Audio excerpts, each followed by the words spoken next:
ओम शांति। आज प्यारे मीठे बाबा की मुरली मंथन की डेट है 26 अक्टूबर 2024। तो आज मीठे मीठे बाबा अपने बच्चों से कह रहे हैं, सर्वशक्तिमान बाबा आया है तुम्हें शक्ति देने। जितना याद में रहेंगे उतनी शक्ति मिलती रहेगी। तो सर्वशक्तिमान बाबा आए हैं और उनकी किरणों से ना बराबर शक्तियाँ, आनंद, सुख और पवित्रता, ज्ञान बरस रहा है झरने की तरह। और रुकता भी नहीं है, ऐसा झरना है, ऐसी लाइट है। ठीक है, तो हमें बराबर वो दे रहे हैं। अब हमारे अंदर कितनी कैपेसिटी है, कितनी पवित्रता है सोच की। किसी ने कुछ कहा, किसी बोला, बस मेरा मन फंसा, है ना। तो जितनी अपवित्रता होगी तो शक्ति को हम कैच नहीं कर सके। भगवान चाहते हैं कि सारा चीज मन से निकालो, क्योंकि मन में यदि किसी की बात रखी तो फिर अगले जन्म भी, इस जन्म अगर तुमने सफाई नहीं किया, ये जन्म तुम अच्छा बन के आए हो। हाँ, सबको लगता है हम तो बहुत अच्छे हैं। और कहते हैं आदमी मुसीबत में सब कुछ देखता है। हाँ, गृह दोष देखेगा, वास्तु दोष देखेगा, पितृ दोष देखेगा, शनि दोष देखेगा, नाग सर्प दोष देखेगा, पता नहीं दोष ही दोष दिखेगा। लेकिन क्या नहीं देखता है? खुद का दोष। खुद का दोष। कह रहे सामने से कोई कुछ बोल रहा है, वो थोड़ा फंसा हुआ है, उस वक्त थोड़ा सा शांत हो जाओ, गंभीर हो जाओ, मौन हो जाओ, वहाँ से हट जाओ। ठीक है। या फिर चलिए आपने कुछ नहीं किया, कुछ किया ही नहीं है, आपकी कोई गलती नहीं है, फिर भी वो बोल रहा है, तो समझ लीजिए कि पिछला कुछ आ रहा है। पिछला आ रहा है, तो जब तक आप इस जन्म क्लियर नहीं करोगे तो फिर वो आत्मा आपके साथ किसी रिश्ते में आ जाएगी। इसलिए अगर नहीं चाहते कि वो सामने फिर आए आपको अगले जन्म में, तो इस जन्म आप सब रफा दफा करिए। और उसी के तो भगवान आए हैं, इसी के लिए आए हैं भगवान, हमें सिखाने की। सारा कुछ हिसाब किताब चुप करो, मुझसे शक्ति लेते रहो। क्योंकि कहते हैं ना कि अगर हम बॉल सामने दीवार पे फेंकेंगे अपने हाइट के अनुसार, मारा, जितनी स्पीड से मारेंगे उतनी तेज से वो आएगा। आएगा, ठीक है, आना ही है। और हम क्वेश्चन कर ले कि बॉल क्यों आया मेरे पे, बॉल क्यों आया। हाँ, क्योंकि आपने भी भेजा था, इस जन्म नहीं तो पिछले जन्म, उसके भी पिछले। ठीक है, तो इसे स्वीकार कीजिए। अगर चाहते हैं कि उस रिश्ते से हमेशा के लिए हम बच जाए, तो फिर इस जन्म वो कुछ भी करे, कैसा भी बिहेव करे, कुछ भी बोलने न आए, लेकिन आपको क्या सोचना क्या है? नहीं, वो तो बहुत अच्छे हैं, वो बहुत सही हैं, बाबा bless her, I like her, I respect her, I love her, him, चाहे जिसी के लिए भी आप करिए। बाबा से आपको यही बोलना है। शिकायत तो बिल्कुल, और लेटर में तो बिल्कुल शिकायत नहीं लिखनी है। ठीक है, बाबा को सब पता है क्या क्या क्या क्या क्या करके आए हो, सारा आपका ही दोष है। जिस दिन हम अपना दोष देखना शुरू कर देना, हमारे सारे दुख तनाव चिंता परेशानी उसी समय रफू चक्कर हो जाएंगे। और दुख तनाव चिंता रफू चक्कर हुए तो फिर बिगड़ आने में बंद हो जाएगी, समस्याएं भी नहीं दिखेगी। और कहते हैं ना, ऐसे काम करो कि हर कोई दुआ दे। कहते हैं ना कि दुआ का रंग नहीं होता, लेकिन जब ये रंग लाती है ना तो जिंदगी रंगीन हो जाती है। सुना, तो वही कराने के लिए बाबा आए हैं। तो शक्ति लेनी है ना सभी को। कमेंट में जरूर शेयर कीजिएगा कि हाँ दीदी, हमें शक्ति मिल रही है, लेनी नहीं है, हम तो ले रहे हैं बाबा, बाबा से। ठीक है। प्रश्न है, इस ड्रामा में सबसे अच्छे से अच्छा पार्ट तुम बच्चों का है, कैसे? इस ड्रामा में सबसे अच्छे से अच्छा पार्ट हम बच्चों का है, कैसे भाई? सुनिए, तुम बच्चे ही बेहद के बाबा के बनते हो। अच्छा, बाबा के आगे बेहद क्यों लगता है? क्योंकि हद से परे है, कोई नहीं जान सकता, उनकी हद पे लगा ही नहीं सकता। कहते हैं ना, सारे सागर को शाही बनाओ, सारे वृक्ष को कलम बनाओ, धरती को कागज बनाओ, और सरस्वती माता को भी बुद्धि से वर्णन करने के लिए कहो, और गणेश देवता को भी लिखने के लिए कहो, फिर भी उनकी महिमा लिखी न जाए। वो है उनकी महिमा, इसलिए उनको कहते हैं बेहद। तो हम उन पिता के बने हैं, हम कोई साधारण नहीं है, हम बच्चे हैं उन बेहद के पिता की, जो विश्व का पिता है, सृष्टि का मालिक है। दुनिया में अगर थोड़ा सा भी धनवान होता है ना सेठ, उसके बच्चे को एकदम कंधे रम ऊँचे चलते हैं कि मैं तो उनका पिता हूँ। कोई ट्रैफिक पुलिस को रोक देगा, कुछ करे तो क्या बोलता है पता है? तुम्हें पता नहीं मैं किनका बेटा हूँ, कहता है ना। तो हम भी माया को यही कहें, तुम कैसे आ सकती हो, तुम्हें पता नहीं मैं किसकी औलाद हूँ? Get out. बाबा ने कहा था ना व्यवतवाणी में कि माया को करो गेट आउट और खुद के लिए करो कि हम तो गेस्ट हाउस में रहते हैं, हम गेस्ट हाउस, ये हमारे लिए गेस्ट हाउस है। और सेवाधारी जो होता है ना, वो कभी भी आंख नहीं दिखा सकता, वैत बोल नहीं बोल सकता, क्योंकि वो तो सेवक है। किसी घर में कोई सेवक जो होता है वो कैसे झुक कर रहता है, सबकी सेवा, किसी की भी सेवा पे किसी को मना नहीं कर सकता, ठीक है। तो हम है सेवक, सेवक बनिए और मस्त रहिए। क्योंकि क्यों सेवक बनी इसका भी उपाय होता है, क्योंकि आपने आपने सबसे सेवा ली है, इसलिए अभी अंतिम जन्म आप सेवक बने हो। और जब स्वयं भगवान कहते हैं कि मैं वर्ल्ड सर्वेंट हूँ, तो हम लोग मालिक कहाँ से बनते हैं। और यहाँ पे अगर मालिक बना दिखाएंगे कि फलना को ऐसे बोलो वैसे बोलो ऐसे करे, ये करना चाहिए वो करना चाहिए, तो फिर सत्युग में हमें सबका मानना पड़ेगा, वहाँ बन जाना पड़ेगा दासों के भी दासों के भी दास। मंजूर है नहीं ना। तो यहाँ सेवक बनी, जितना झुक के रहेंगे, जितना विनम्र होकर रहेंगे, उतना ईश्वर के नजर में ऊपर उठेंगे और हमारी खुशी, शांति, आनंद, शक्ति, ज्ञान, पवित्रता दिनों दिन रात चौगुनी बढ़ती जाएगी। समझा। तो हम बेहद के बाबा के बने, भगवान टीचर बनकर पढ़ाते हैं, तो हम कितने भाग्यशाली हैं ना।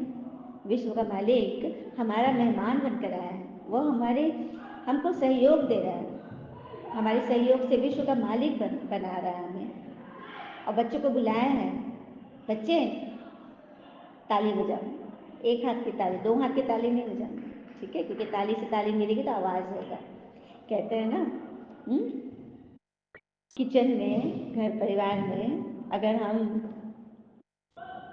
क्वेश्चन करके रहेंगे ना, तो बर्तनें ठनकने लगती हैं। कहते हैं ना जहाँ 10 बर्तन वहाँ बजेंगे, लेकिन अगर प्रेम सुख शांति से रह रहे हैं तो बर्तन रहते हुए भी नहीं बजेंगे। जैसे गिरने का होगा बर्तन दूसरा को संभाल लेगा, आवाज़ ना हो, ठीक है।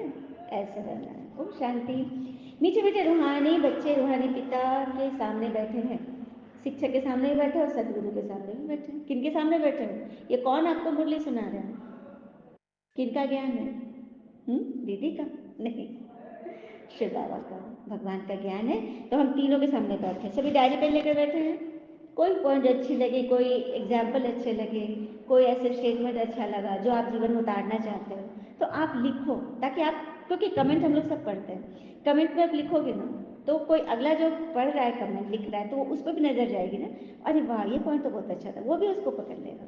तो आपने बैठे बिठाए एक सेवा कर ली और भगवान सबका हिसाब रखेगा।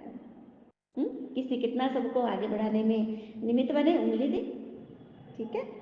तो बाबा कहते हैं मैं आया हूँ हे रूहानी बच्चे, तुमको यहाँ से ले जाने, ये पुरानी दुनिया बन गई है ना, इसको फिर से हम नया बनाएंगे, लेकिन मैं बताऊंगा, बनाओगे तुम बच्चे बनाओगे, तभी तो इस दुख धाम से शांति धाम में चलोगे और शांति धाम से फिर सुख धाम स्वर्ग में। बाबा कहते हैं मैं तुम्हारे बुलाने पर निमंत्रण पर आया हूँ। बाबा याद दिलाते बरोबर तुम बुलाते थे ना आओ, लेकिन मैं आऊँ कैसे, जब सृष्टि का अंत हो तभी तो आना पड़ता है मुझे। 5,000 वर्ष पे बच्चे तो देखिए दुनिया में भी लोग 5 वर्षीय प्लानिंग करते हैं, 5 वर्षीय योजना है, ये है वो है, और भगवान की योजना है 5,000 वर्षीय योजना है, 5,000 वर्षीय योजना। और उस योजना में ऐसी ताकत भरी, इतनी शक्ति है कि सीधे नरक को स्वर्ग बना देता है। ये है ईश्वर की योजना में ताकत। कहते हैं ना कभी कभी हम कुछ योजना बनाते हैं बैठे बैठे और वो फेल होने लगता है, हम कुछ सोच रहे हैं कि अभी हो जाए काम, वो नहीं होता है, कुछ समय के बाद होता है, तब हमको समझ में आता है अरे उस समय होता ना तो ठीक नहीं होता। हाँ, इस पर एक भाई का अनुभव था, वो बाबा का बच्चा था, काफ़ी दिनों से था, अच्छा पक्का था, निश्चय बुद्धि भी था। एक दिन तो दीदी से बोले दीदी हमें फलना जगह नहीं फ्लैट खरीदना है। तो दीदी बोली रुको मैं योग में बात करती हूँ, तो बात की और बोली कि सो ठीक है तुम कोशिश करो। और जब वो कोशिश किया तो दीदी बोल भी दी कि बाबा ने हामी भर दी है, तुम्हारा काम हो जाएगा, अच्छे से होगा। कब होगा ये नहीं बोली, हाँ काम हो जाएगा। अब वो बड़ा खुश हो गया, जाके खरीदा उर्दा, है ना, जाके सब किए डीलिंग, लेकिन क्या हुआ ना उसके जाने के पहले किसी और ने वो मकान खरीद लिया। आप जानते कम से कम 10 साल 12 15 साल का बच्चा था वो, 20 साल भी समझ लीजिए, लेकिन एक सेकेंड में उसका निश्चय हिल गया कि भगवान को मैं इतना मानता हूँ, हर दिन सारे श्रीमत फॉलो करता हूँ, अमृत वेला उठता हूँ, जितने भी नियम है ब्राह्मण जीवन के वो सारा करता हूँ, भगवान ने मुझे एक फ्लैट नहीं दिया, तो क्या भगवान है। और उसके बाद से मुरली सुनना, सेंटर आना सब छोड़ दिया। और दीदी को फोन, दीदी लगा रही है फोन तो उठा नहीं रहा है, ब्लॉक कर दिया। इतना गुस्सा ईश्वर पर। सुन रहे हैं ना सभी, अनुभव है। एक दिन, 1 महीना हो गया, वो फोन करता है दीदी को। दीदी बोला, अरे भाई अचानक आपने, क्या बात है। तो दीदी, मैं बाबा का कितना शुक्रिया करूं। तो क्या हो गया भाई, इसलिए शुक्रिया करूं कि जो फ्लैट में खरीदने वाला था ना, वो वो नकली था सीमेंट का। अचानक कुछ हल्का सा भूकंप जब भी आया था ना, उसमें वो पूरा अपार्टमेंट गिर गया। बोले बाबा का कितना शुक्रिया करूं, मुझे उन्होंने नहीं लेने दिया। अगर मैं ले लेता और मैं घर में रहता तो आज तो मैं आपके सामने जिंदा भी नहीं बचता। दीदी बोली, वाह ड्रामा, वाह बाबा वाह। तो ये होता है। और उसके बाद उसको बहुत अच्छी जगह बाबा ने फ्लैट दिला दिया, ठीक है, एकदम सेफ जगह पे और अच्छा मजबूत। ये एक भाई का सच्चा अनुभव है। तो ऐसे ही होता है, जीवन में कोई बात आती है ना तो लोगों का निश्चय डोल जाता है। भगवान तो परीक्षा लेता है ना। सब सब समझते हैं कि अरे हम तो बहुत अच्छा चल रहे, बहुत निश्चय है। परीक्षा जरा सी आई कि बाबा से मन हटा और फिर माया ने पकड़ा, ठीक है। इसीलिए किसी भी बात में बाबा की योजना को समझिए। कहते हैं ना, जो हुआ अच्छा, मन का हुआ अच्छा, मन का नहीं हुआ तो बहुत बहुत बहुत बहुत बहुत अच्छा, क्योंकि इसमें ईश्वर की अच्छा शामिल है, इच्छा शामिल है, ठीक है। कोई इस तरह से सोचेगा तो कभी भी फंसेगा किसी बात में। और कहते हैं ना, गलत तो गलत ही होता है, चाहे हर कोई वो कर रहा हो, और सही सही ही होता है, फिर चाहे वो कोई भी ना कर रहा हो। तो कौन करेंगे, बाबा की शिकत पे कौन चल सकता है। किसी में दम नहीं है कि बराबर चल रहे। इसे तो ब्राह्मणों की माला नहीं बनती। आज अच्छे हैं, कल सामने गिर जाएंगे किसी बात पे, बैठ में चले जाएंगे, बैठ चर्चा कर लिए, क्यों क्या हो, चले गए, एकदम फंस गए। तो अपने आप को संभालो। जब भी मन फंसे ना, मुरली लेके बैठ जाओ, मंथन सुनने लग जाओ, या बीके सॉन्ग सुन लो। अपने मन को माया जैसे आने लगती है, ठीक है, तुरंत में गेट बंद करो और बाबा की मुरली ले लो, मंथन सुनो, बीके सॉन्ग सुनो, अच्छी अच्छी बातें करो, उसके लिए शुभ भावना देना शुरू करो। किसी के साथ कुछ हुआ है, 10 शुभ भावना गिन कर दो, बाबा को इमर्ज करके, बाबा की किरण तुम पे पड़ रही है और मुझसे उस आत्मा को ये 10 दुआएं जा रही कि वो बहुत सही है, वो बहुत स्वस्थ रहे, भगवान उसका सदा भला हो, उसकी भी मन बुद्धि के द्वार खुले, वो भी ईश्वर को पहचाने, है ना। ऐसे करते हुए ना उनके लिए बराबर। ये सब है आपको माया से बचने के तरीके। फिर बाबा कह रहे, सत्य से लेकर सुख और दुख का तुमने पाठ बजाया। चलिए अब मैं आप सबसे ये प्रश्न पूछती हूँ कि हमने कितना समय सुख का पाठ बजाया, कितना समय दुख, कितना समय सुख, कितना समय दुख, आप नंबरिंग अनुसार बता सकते हैं, ठीक है। कितना कल्प, कितने युगों तक हमने सुख देखा और कब दुख में आए, ये आप देखिए। जो एक्यूरेट आंसर देगा उसके घर बाबा का 1 करोड़ का लिफाफा पहुंच जाएगा, ठीक है। चलिए, और एक खेल भी हो जाएगा, ध्यान से आप सुनेंगे भी। फिर बाबा के इस ज्ञान से तुम्हारी आत्मा भरपूर रहती है, क्योंकि पहले खाली हो गई थी, खाली हो गई कलयुग, द्वापर कलयुग में। अब बाबा फिर से भर रहे हैं, बाबा भरपूर कर रहे हैं। और हमारे ही गले में विजय की माला पड़ी है। अभी विजय की माला दिखाई नहीं देती है, कंठी में क्या है, ज्ञान की माला। आप जब भी किसी से मिलते हो कुछ ना कुछ ज्ञान की बातें तो देते हो ना। जैसे कोई आपके घर आता है, स्थूल सेवा करते हो ना, चाय पानी तो जरूर पूछोगे ना, नाश्ता बिस्किट, मिठाई। तो भगवान कहते हैं ना, कोई आए सबसे पहले उस चाय स्थूल नाश्ता के पहले दिल खुश मिठाई खिला दो, दिल खुश, जिससे उसकी आत्मा खुश हो जाए।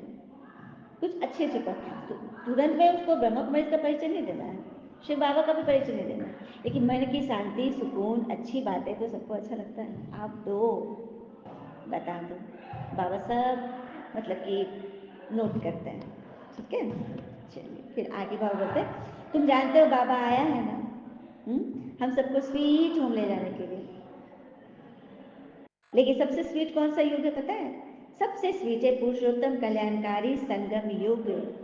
इतना सुंदर लकीएस्ट युग है हम बच्चों के लिए। कल बाबा ने बताया लीप युग, तो 4 युगों के बाद लीप युग, 4 वर्ष के बाद जो महीना होता है फरवरी का, वो लीप वर्ष हो गया, ठीक है। फिर बाबा कहते हैं, बाबा मैं आया हूँ, दोनों हाथ की ताली नहीं बजाना है, क्योंकि परेशानी जब होती है ना, परेशान होते हो ना, तो क्या होती है, आवाज़ से आवाज़ मिल जाती है, तो फिर आवाज़ होने लगता है। हाँ, फिर बाबा कहते हैं यहाँ देखो ना, किसी के पास क्या धन है, एक राजा भी है तो उसके पास भी ताकत है, तो अल्पकाल की ताकत है ना, इस एक जन्म की ताकत है। तुम्हारे पास तो 21 जन्मों की ताकत होगी, और हम तो कहते सिर्फ 21 नहीं, 63 जन्म ताकत है, द्वापर तक भी ताकत है, कलयुग में भी अभी तक दाल रोटी की फिक्र तो नहीं है ना किसी को। तो बाबा के बच्चे हैं तो उनको कभी भी किसी के आगे हाथ फैलाने की दरकार नहीं पड़ेगी, बुद्धि से चलेंगे, अपनी एक चादर कम पसारेंगे और खुश रहेंगे, संतुष्ट रहेंगे, जितना है उसी में चलेंगे, मैनेज करेंगे सब कुछ। ज्ञान में ये शक्ति है, हम बाबा से ताकत मिलती है जिससे हम विश्व राज करते हैं। लव तो रहता है ना, देवताएं प्रैक्टिकल में नहीं है तो भी उनसे कितना लव है, कितना प्यार है देवी देवताओं से। मंदिरों में, दुर्गा पूजा में, पंडालों में कितने हम लोग श्रद्धा से उनको निहारते हैं ना। कभी आपने मूर्ति को जाके देखा है? हम तो जाते तो आंख बंद कर लेते हैं, आंख बंद करके कि तुम्हारा क्या दर्शन करेंगे माँ, तुम ही मेरा दर्शन करो। नहीं, आंख खोल कर उनकी आंखों में आंखें डाल के देखिए, कुछ कहती हैं वो तुमसे, वो वाइब्रेशन को पकड़ो, कितना लव है वो फील करो, देख कर ही फील होता है ना। हाँ, आंखें बंद किए, चलिए श्रद्धा है अच्छी बात है, लेकिन सारा समय आंखें बंद नहीं, दृष्टि तो लेनी है ना उनसे। वही बाबा कह रहे, प्रैक्टिकल में वो लोग नहीं है भी देवी देवता, जड़ चित्र में, मूर्ति में है, लेकिन फिर भी उनके सामने हमको उनसे कितना लव है, कितनी शक्ति हमें अल्पकाल की लेकिन मिलती तो है। तो ताकत कब मिली थी उन देवी देवताओं को? संगम पे, जो ये पढ़ाई पढ़ रहे हैं बाबा से, याद की यात्रा से ही तुम ये ताकत लेते हो। फिर अंतिम समय में हिसाब किताब चुटकू करके फिर नंबरवार शक्तिमान बन जाते हैं। पहले नंबर में इन देवी देवताओं की शक्ति, जैसे कि लक्ष्मी नारायण सबसे पहले विश्व के मालिक है ना। तो ये ज्ञान बुद्धि में अच्छी रीति धारण करना, किसको समझाने से खुशी मिलती है ना। तो जैसे कि तुम प्राण दान देते हो, किसी को अच्छी बातें समझा दो, तो जैसे कि प्राण दान दे दिया, उसका प्राण तो गले में हलक में फंसा हुआ था, कोई बात अटक गई थी, निकल ही नहीं रही थी, ठीक है। तो बाबा कहते हैं मीठे मीठे सुदर्शन चक्रधारी बच्चों, तुम 84 के सुदर्शन चक्र फिराएंगे तो तुम्हारे जन्म जन्मांतर के पाप कट जाएंगे, और चक्र को भी याद करना है। बाकी सन्यासी लोग तो ऐसी शिक्षा दे नहीं सकते कि सुदर्शन चक्रधारी बनो, उन्हें तो सुदर्शन चक्र कहेंगे, नारायण के हाथ में है। तो नारायण बने कौन? नारायण का नींव कहाँ पड़ी थी नारायण बनने की? इस संगम पे, हीरक युग में, जब भगवान आते हैं डायमंड एज में, तो सन्यासी आदि तो कोई जानते ही नहीं है, ठीक है। बस बोलो तो कहेंगे चलो गंगा जी नहाओ, अपने पाप धो, कितना स्नान किए हैं। बहु स्नान करने से गुरुओं की आमदनी बढ़ जाती है, वहाँ पे गुरु लोग का बड़ा जमघट होता है, काफ़ी सारे द्वार है, कहीं भी जाओ। मैंने देखा कि व्यक्ति लोग, कोई औरत पुरुष लेके दो दो बाल्टा, एक सब्जी, एक में रोटी दान कीजिए, खरीदिए, यहाँ गरीब लोग बैठे हुए साधु संत, उनको दान कीजिए। मैंने भी दिया था दान, 100 रुपये का वो 4 रोटी, बड़ी बड़ी मोटी मोटी, और एक कटोरा सब्जी मैंने दिया था। भिखारी एकदम लाइन लगा दिए थे लेने के लिए। तो इस तरह से मतलब लोग जा रहे हैं दर्शन करने, तो वहाँ खर्चा करके आते। दान पुण्य समझते, पुण्य करना अच्छी बात है, चलिए ठीक है, भूखों को भोजन कराओ, लेकिन जो अच्छे खासे हट्टे कट्टे हैं उनको इस लाइन में तो नहीं बैठना चाहिए। लेकिन अच्छे खासे बच्चे कच्चे सब दौड़ गए खाने के लिए, ये गलत है, ठीक है। तो भगवान तो यही सिखाते, दान करो लेकिन शांति का दान दो, सुख का दान दो, किसी को भगवान से मिला दो, कितना बड़ा दान है। तभी तो तुम भक्ति के धक्के से छूटोगे। अच्छा, धक्के किस चीज़ का होता है भक्ति में? एक तो है भीड़ भाड़ तो होता ही है, लेकिन वीआईपी लेन में चल करके लोग भगवान के सामने भी घूस सब लोग करते हैं, अच्छे अच्छे घर के लोग घूस देकर दर्शन कर लो, ठीक है। लाइन में धक्के खाने से बच गए, तो वो धक्के कहाँ खाए? लेकिन वहाँ जब गए मंदिर में दर्शन करने, तो कितने कितने सेकंड रुकने देता है, इतनी पुलिस है। वहाँ जाओ, एक सेकंड बस देखो, एक सेकंड देखो कि अगले सेकंड आपको बाहर निकाल दिया जाता है, इतनी भीड़ होती है। बड़े बड़े मंदिर में तो, ज्योतिर्लिंग के मंदिरों में या फिर बड़े बड़े देवी के मंदिर में तो ऐसा ही होता है। तो चलिए, पहले तो देवताओं के दर्शन, तीर्थों गए, यहाँ गए वहाँ गए, उसके बाद क्या करते हैं? देवी देवताओं की पूजा, उससे भी मन नहीं भरा तो प्रकृति की पूजा, उससे भी मन नहीं भरा तो फिर साधु सन्यासी मनुष्यों की पूजा करने लगे। तो ये क्या है? ये धक्के नहीं तो क्या है? इधर से हटे तो उधर, उधर से हटे तो उधर, उधर से हटे तो उधर। अपने भगवान भी रोज बदलते लगते हैं। हम कृष्ण जी की पूजा करके नहीं, राम जी का करो तो मन्नत पूरी करो, हम वहाँ चले, राम जी नहीं हनुमान जी का करो, वहाँ चले गए, हनुमान जी नहीं दुर्गा जी का पाठ करो, वहाँ चले गए। यही तो है वो धक्के, क्योंकि मन के चैन नहीं मिल रहा ना किसी बात से, हमारे कष्टों का निवारण नहीं हो रहा सदा काल के लिए। हाँ, कुछ करते हैं, कुछ कर्म कांड करते हैं, अनुष्ठान करते हैं, तो मन उसमें लगा हुआ है, तो मन डाइवर्ट होता है, मन से वो कंकड़ निकलता नहीं है। और कई लोग तो इतने अहंकारी होते हैं, अभी हम पूजा करके उसको बता देंगे, देवी से शक्ति लेकर उसको हम भस्म करेंगे, ऐसे भी लोग हैं। मैं एकदम शक्तिशाली बनूंगी और फिर मैं अपने सारे क्या कहते हैं नाश करूंगी। दुर्गा जी के सप्तशती के पाठ में मेरे काम को जो मुझे धोखा दे, जो मुझसे छल करे, उनका नाश करो। लेकिन मैं भी पढ़ती हूँ, लेकिन मैं नाश नहीं बोलती हूँ। जो मेरे साथ बुरा करे माँ, उनका भी भला हो। हम लोग को नाश वर्ड बाबा नहीं सिखाया, किसी का नाश के लिए हम गायन करें, भला करो बाबा, ताकि उनको भगवान का परिचय मिले और सत्य परिचय से उनके अंदर के संस्कार खत्म हो जाए। ये है सच्ची बात है। इसे तो बाबा कहते हैं, मैं संगम पे आता तुमको वर्षा देना, ये अच्छी रीति नोट करो, आगे चलकर तुमको टिक टिक नहीं करनी पड़ेगी। अच्छी रीति जो जो समझ जाएगा ना, समझो से है ना, किसी को ज्ञान समझाने में उसको ज़्यादा झिकझिक और पिक पिक नहीं करना पड़ेगा, माथा नहीं मारना पड़ेगा। आपके व्यवहार से, आपकी वृत्ति से, आपके अपियरेंस से वो लोग समझ जाएंगे कि आप ज्ञानी हो। आपकी बात में इतना जोर होना चाहिए। एक आत्मा का अनुभव बताई थी दीदी, अभी आपके मंथन में बड़ा आनंद आ रहा है, क्योंकि समय मिल जा रहा है मुझे, और कभी हड़बड़ में रहती है, कभी रात बहुत हो जाए तो नींद का भी होता है, तो मैं सॉरी भी बोलती, कभी खांसी है, सब कुछ होता है, क्योंकि आप लोग डेली के व्यूवर है, तो मेरी हर अवस्था से आप लोग परिचित हो। लेकिन अभी का मंथन आप लोग अच्छा लग रहा है ना, क्योंकि अभी मुझे काफ़ी समय मिल रहा है। लेकिन हल्ला हो रहा है ना, बच्चे उधर खेल रहे हैं बाहर, ठीक है, एक रूम में, क्लास रूम में बैठी हूँ और मंथन करके घर आने पर तो फिर 6 सवा 6 में घर लौटती हूँ, टाइम नहीं मिलता, ठीक है, और मैं सुबह सुबह निकलती हूँ। तो बस मैं आप लोगों से परिचित हूँ, मेरे बारे में आप लोगों को सब कुछ जानने का हक है, इसलिए तो मैं समय समय पर बताते रहती हूँ, ठीक है। तो याद से पाप कटेंगे, फिर सजाए खाने से भी छूट जाएंगे, मधुराजपुरी में जाएंगे ही नहीं, और मर्तबा भी अच्छा पाएंगे। मैं तुम बच्चों के पास कितना अच्छा मेहमान हूँ, बाबा हमारे लिए मेहमान है, मेहमान ही है ना, बस 100 वर्ष के लिए आते हैं, फिर चले जाएंगे बाबा 5000 वर्ष के लिए। मैं सारे विश्व को चेंज करता हूँ, पूरे विश्व को नया बनाता है, ऐसे बाबा के ताली तो बन रहा है ना, क्या बात है, ठीक है। आप लोग मंथन सुनकर ताली बजा दीजिएगा, बाबा सब आवाज़ सुन लेंगे, ठीक है। अच्छा, मीठे मीठे बच्चों प्रति भगवान की नमस्ते, हम बच्चों के भी प्यारे बाबा को नमस्ते।